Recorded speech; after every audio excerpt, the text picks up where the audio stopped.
Ettemu mwana muwala Vanessa eyabula okuva e Bulenga asangiddwa nga baamutemako omutwe. Era ng'omulambo gwe gulabise oluvannyuma lw'ennaku ezo zonna nga Vanessa anoonyezebwa.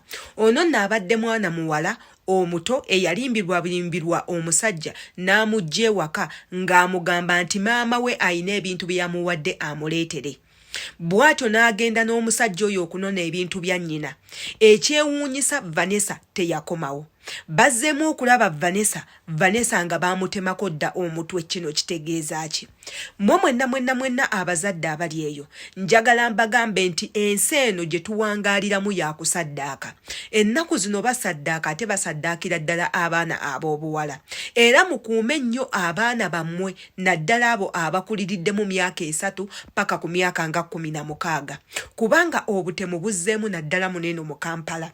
Abaana ab'obuwala battibwa, abaana ab'obuwala babula kuva ku myaka 13, 14, 15, 16 babula. Ate nga bagenda okulabibwa ng'ekyewuunyisa n'okubatta nga battibwa dda.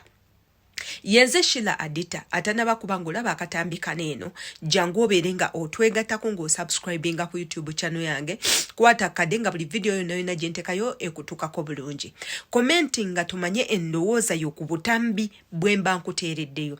Mwenna mbeebaza gye musindiziira okulaba obutambi bwange okuva mu nsi ez'enjawulo. Mbeebaza nnyo mu mbeera ku mutima. Njagala ombuulire mu comment section wa gy'osinziira olaba obutambi buno. Tomanya gye luliddako, nnyinza okukolayo akatambi nga neebaza abo abantu bonna abambeereddewo mu lino ebbanga eddene kuva we natandikira mpaka kati.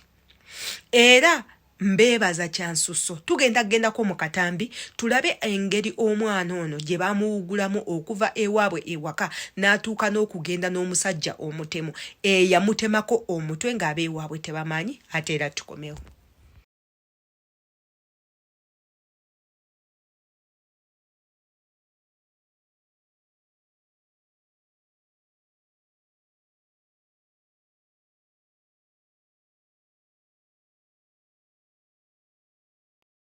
Akatambi ako kakwatibwa ku kamera ezibeera ku nnyumba era nga kaalaga bulungi nnyo ekifaananyi kya mwana muwala ng'agenda n'omusajja okugenda okuleeta ebintu bya maama we. Nzijukira nze bwe nali nkyali muto bantumako ku dduuka omusajja nanimbalimba nti bamugambye ngende naye tugende tuleeta amafuta. Era omusajja oyo ng'ayina n'akadomola n'agenda nga nkula ebbeesa nga ntwala. Ekirungi ne tusanga tata wange omuto. Bwe twamusanga n'amubuuza omwana ono omutwala wa. Omusajja n'amugamba mbwa nnonze bulonzi, naye ng'omusajja yanzija bweru wa kikomera kyaffe n'agenda nga ntwala nga ngamba mbu bamugambye tugende naye ansaze ekkubo ndeeta amafuta. Nengenda nga muwerekera. Omuntu ayinza okugamba nti emyaka omuntu akubba atya. Ebiseera ebisinga omuntu agenda okukola ekintu abaakumanyi. Kati omwana oyo omusajja oyo eyazze n'amunona kyandiba ng'oyo omwana omugenzi amanyi omusajja oyo era ng'aludde ng'amulabisa amaaso y'ensonga lwaki kyamwanguyidde okuvaawo awo ewaka n'agenda ng'amuwerekera. Ate era ennaku zino ekiriko nti abantu abo abatwala abaana bajja bayina eddogo nga wakugamba ekintu kyonna ogenda kumuwerekera nga tomuwerekera nti lwa nsonga omumanyi, omuwerekera olw'ensonga akozesezzaako eddogo erikuleetedde okubuzaabuza ye n'akutwala mu kifo kyakola kyayagala. Abazadde njagala mubeere curious ku biki ebigenda mu maaso naddala mulina eggwanga eryaffe lye tulimu.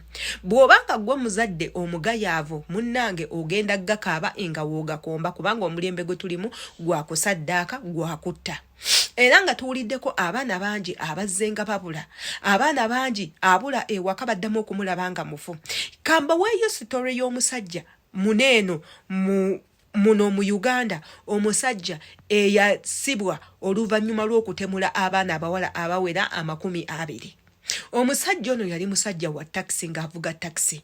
Naye ng'omusajja ono atta baana bawala bokka. Ajja n'akukwana ne yeefuula nti akwagala akutwala ng'akutwala mugende mutambulemu togenda kudda. Era yagenda okukwatibwa ng'abawala basse bangi babiyitirivu. Era baamutwala agamba munkoze bubi. Mbadde mbuzaayo abawala 4 okuweza omuwendo gw'abawala gwe bantuma. Era omusajja oyo bwe baamukwata baamubuuza ensonga lwaki abadde nga atta abaana abawala ng'ensonga tagiina. Ne bamugamba tulageemu engeri gy'obadde obatta. N'agamba n'okugamba ye nga bw'akwana n'ogaana nakyo kikuttisa. Ayina okukukwana bw'omukkiriza ajja kukutta ate bw'omugaana abeera ajja kukutta. Kaŋŋambe nti omulembe guno gwe tulimu gwa kusaddaaka gwa kutta.